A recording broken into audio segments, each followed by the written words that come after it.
that's what I'm focusing on. Going to tight ends, when you find a really good one, what kind of mismatches does that create? Why does it cause so many problems? I just think there's so many different ways you can attack a defense when you have versatility, which we talked about a little bit earlier, and certainly the tight end position gives you some versatility. There's versatility at the wide receiver position too. There's guys that you can line up in the backfield. There's fullbacks. So I think it applies to a bunch of different positions, but specifically tight end, I think for us we kind of look at it as there's some inline true, what we'll call Y tight ends. Those are your bigger type guys that are on the line of scrimmage, and then our F tight ends, which have to move around the formation, line up in different spots and do a bunch of different jobs. But I think it's just, again, I always try to think of it from the defensive coordinator's perspective. What's going to make life hard on them? And that would be a guy that can move around the formation. Is David an F? More than the one? Yeah, I think we're going to work through that. It's a good question. And I think he really could be both. And there are guys that can kind of bounce back and forth, and you can utilize them in different roles. But I really want to get around him and see him up close and personal before we make a determination on him.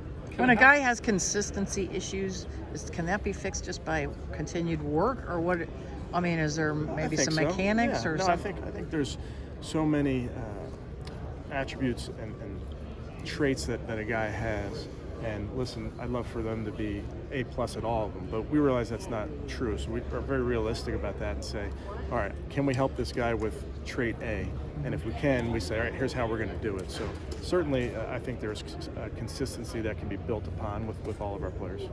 Kevin, how well do you feel like you and Andrew know each other already, and how much are you learning more about each other every time you sit down and talk about this team? Yeah, Andrew and I have had a pretty good relationship prior to this job for me.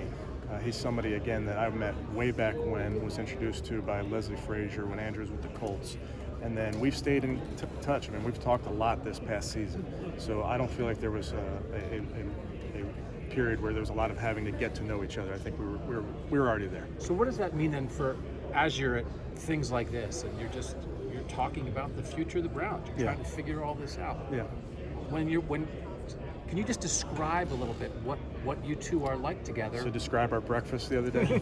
I mean, I would write it. He had a burrito.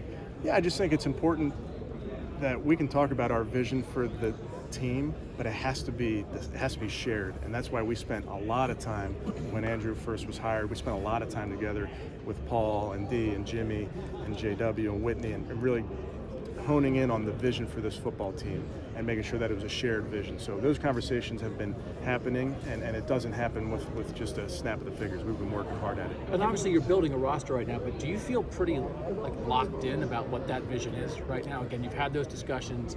Yes. Do you feel like it's... Oh yeah, we're very clear on what we want to be. Now, it's my job and our coaches' jobs to, when we get the final roster, to make sure that we can win in a couple of different ways. So that thing is always something that you may change week to week in terms of how you attack a defense. So it's our job, once we get our players, to really form that plan of attack. Kevin, now that you've had Joe Woods in the building for a bit, to what extent does Joe Schobert fit what you and Joe and Andrew have in mind for that middle linebacker? I think Joe's a good football player.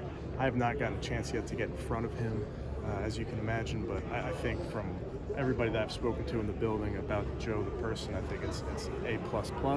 So really looking forward to seeing how this whole process plays out. But this is free agency, so it has to, like Andrew mentioned earlier, it has to be both sides, and I'll just wait to see how this thing shakes out. With Kareem Hunt, there's a little bit of a business decision that does have to be made there. Is the decision easier or harder for you guys to make? Easier or harder? As far as bringing him back, is it just a no-brainer bringing him back, or is it something that you guys really have to huddle up and have an in-depth discussion? I think Kareem's a good player. I've had conversations with him already.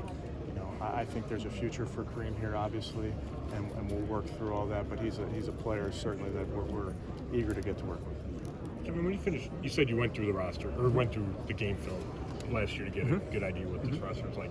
When you got done with it, did you say, man, there's more holes than I thought? Or, you look at defense, you say, well, linebackers kind of unsettled, safety's unsettled. Is that kind of the feeling you had? Or? I think, again, I said it a little bit earlier, I don't know that any team looks at the roster and says, we're there, we're done. So I think it's going to be a yearly thing where you say, all right, we maybe have depth here that we want to address, or there's a spot here where we really want to go get an impact player. But I feel confident with AB and his staff. I think we'll be able to identify some guys that will help us this year moving forward. But to say that every team's going to have the perfect roster going into week 1, I don't think that's realistic. How do you feel about the process of deciding whether Joe call plays or Alex will call plays?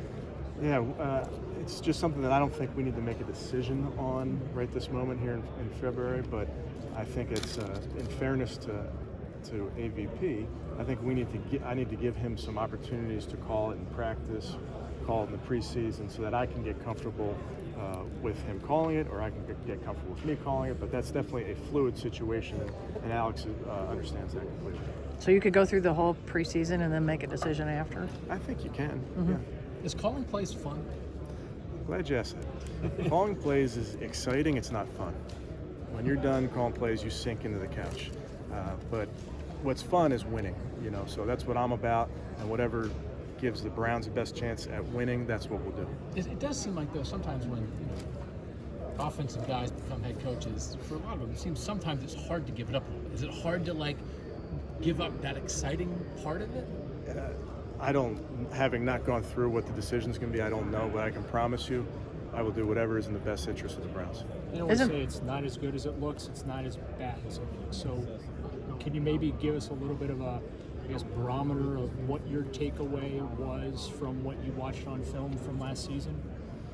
Yeah, I don't want to be critical of last year because I wasn't here. I wasn't, totally aware of what was being coached or what was going on at really any level. So I can just promise you that I evaluated the players. We brought in some coaches that were going to install a new scheme, and we're just going to move forward. But it'd be really unfair for me to make too many comments on that, being that I wasn't here. How critical is the offensive line? Right? You have all these toys. How critical is the offensive line? It starts up front, and we know that. It starts with the offensive and the defensive lines, and it always have and probably always will, so it is important. It's a little unsettling that you might have to find 3 starters on that offensive line this offseason.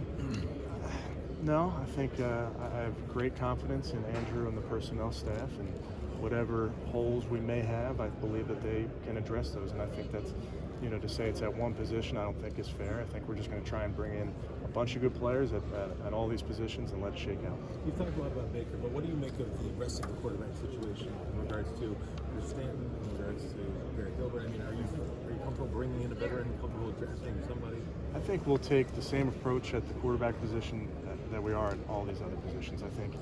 I just know it's great to bring in good players that are fit what we want to be in terms of being accountable and smart and tough. So we'll treat that quarterback position the same. We'll kind of identify what we have there, and if need be, we'll bring in some players to add to the mix. If you add a quarterback, is that something you and Alex would be more involved in than maybe adding a safety or a linebacker? Yeah, for sure. And I think Andrew's been great at leaning on the position coaches at each one of these positions. I mean, he'll pop in and sit in those offices for a bunch of time just to get their feel at these positions. I think it's important. I think I mentioned earlier, our coach's job is to coach. Now, Andrew does a great job of being collaborative and making sure that we're all on the same page and bringing the type of players that fit our scheme. But he's been outstanding in terms of getting input from each one of our guys. Alex says he'll be the voice in the quarterback room, and obviously he's going to be the point person with Baker. How important is it for you to develop a really close relationship with Baker? How hands-on, how involved will you be? Yeah, I think as the head coach, I need to be involved with every position. I'm not going to be the head coach that spends time in one position meeting room. I don't believe in that. I believe in being the head coach of the entire team. That being said, I understand how important the quarterback position is. So certainly it's something where I'm looking forward to having a very productive relationship with Baker and helping him in any way I can. Are you a hands-on type coach, or are you